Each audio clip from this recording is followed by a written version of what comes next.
Guys, grabe, nakabili ako nito sa TikTok. Sobrang gaan niya lang at super coffee. Hindi ko akalain na available sa TikTok yung gantong product na clogs at sobrang affordable pa.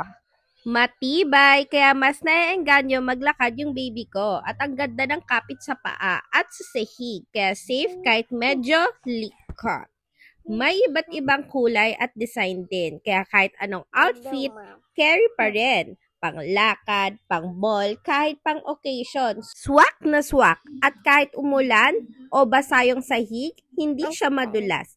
Perfect for all seasons. Lalo na ngayon, tag-ulan. Plus, pwede mo rin siyang i-customize with clog charms. Sobrang cute and your kids will love make it their own. So, kung nag-iisip pa kayo, eto na yon, flexible, matibay, stylish, at kid-approved. Hanapin nyo lang sa TikTok shop, worth it, promise. So, ano pa inaantay ninyo? Get yours now. Click mo na yung basket ko dyan.